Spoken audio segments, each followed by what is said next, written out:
just the decision to start Leighton Little went into that? Yeah, no, Leighton's been throwing the ball extremely well. You look, especially over his last 5 starts. I mean, he had one hiccup, at Alabama, but other than that, man, attacking the strike zone with, 3 pitches.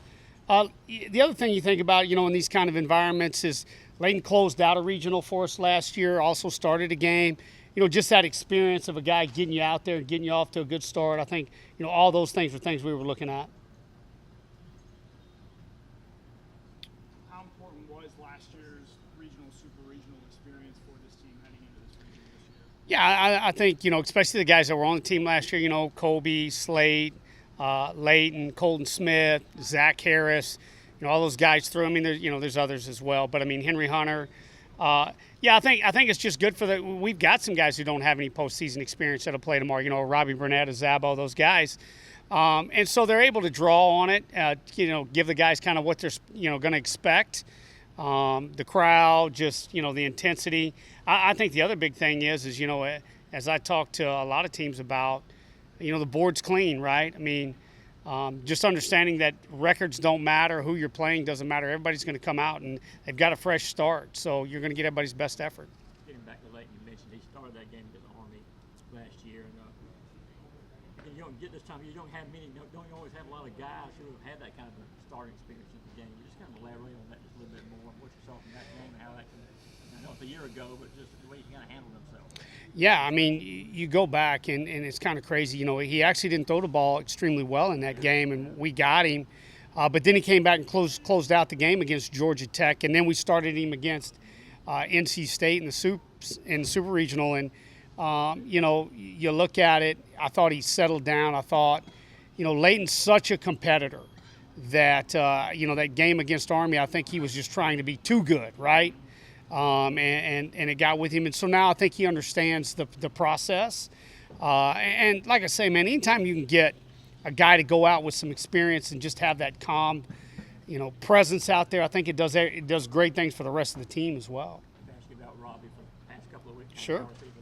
Yeah, Robbie's going to be a full go. Feel great. Golly, I mean, tip your hat to our training staff. Zach Adams has done a phenomenal job getting him ready, him and Derek Groomer. On the strength side of things. Robbie's BPs have been great. We've tried to get Robbie in front of live pitching every day since Saturday. He's swung the bat well. He's run around out there and played defense. Yeah, you'll see Robbie full strength tomorrow. I know you guys don't change your approach this deep in the season as far as the hitters go. You talk about eating the trees and all that. But that being said, you get these kind of games, and get teams like the one that's coming in behind you right now. I mean, be able to manufacture runs, or you've got to run the third base unless you one out. How important is that going to be? Yeah, no, I mean, I'd be lying to you. We put in a little extra time on bunting this week than we normally do. So, yeah, and then you put a little more emphasis on situational hitting. Hey, runner at third, less than 2. Hey, we got to move the baseball to the outfield or hit it to the middle of the field. We've done a little more of that than you normally do. But, yeah, no, I mean, our approach is still get in that box and get off your A swing and try to elevate the baseball and send it out there. And I know, again, this is another question you've been asked before, but just the depth of this pitching staff and how going into this year, originally, with respect, you probably feel a bit better about that aspect of it than you did this time a year ago. Oh, yeah. I mean, I felt like last year we probably were relying on about 5 to 6 guys. Now, I mean, you've got a 27-man roster. Every pitcher we'll put on that roster can come into a game, and you feel good about them. Not only coming into a game, but coming into a game and giving you quality innings and quality pitches and has a chance to put zeros up. Now, it's been a long time between the game against Oklahoma and the SEC and the game tomorrow. Did all those pitchers ever get in the work they needed? Yeah, we had a really good practice on Saturday night. We went Saturday night. Every pitcher who didn't throw in the SEC tournament threw Saturday Night Live here against our hitters. Which made it really good, right? I mean, it was good for Robbie. It was good for Zabo to continue to see live pitching, with them being, down. But no, all of our pitchers have gotten in as much work as they need to. You guys have made no bones this year about Omaha is the goal. I mean, you've always instilled that belief in your team that they can do whatever it wants. But sometimes can that add pressure to a team, or is it something you want them to keep thinking that way? Yeah, I don't think it's pressure, right? Pressure is just something you apply to yourself, and it creates illusions. I think, I think, yes, that's one of our goals, right? Just like being a national seed was a goal.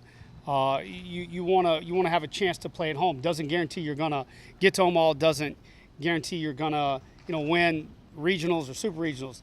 It's just something that lets you know that we're moving in the right direction. It still comes back to playing clean baseball, right?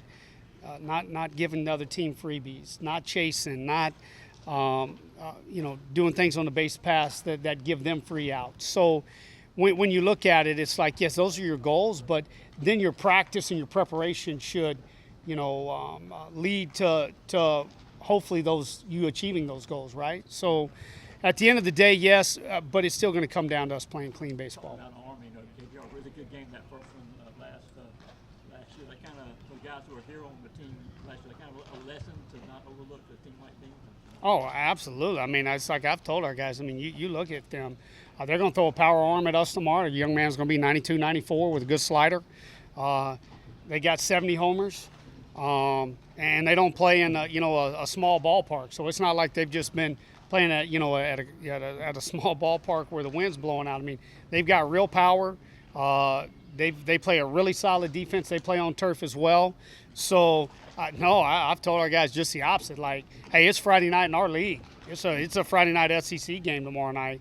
I know it's during the day, but you guys know what I mean by that. So it's Friday night in our league. You're going to get their best effort, and you're going to get an arm. And you guys know this. His stuff's probably going to tick up for an inning or two just because he's got more adrenaline than he normally has. Got time for one more? How do you envision using Colton and JT this weekend? Yeah, I mean, we'll use it. I've told everybody, who's hot for tomorrow. Everybody, minus Leighton Finley, right? You got to win game one, and then if you're fortunate enough to do that, you move to game two, and everybody's hot. So if you start trying to map out starting pitching in a regional, you can get yourself in trouble. Not using your best guys. So we're gonna win each game, then we'll move on. I think that's the strength of something that helps us. We have depth in our pitching staff, so I don't worry about who's starting as much. We're just gonna attack and win the game, try to win the game we're playing, and then we'll see who we got available the next day.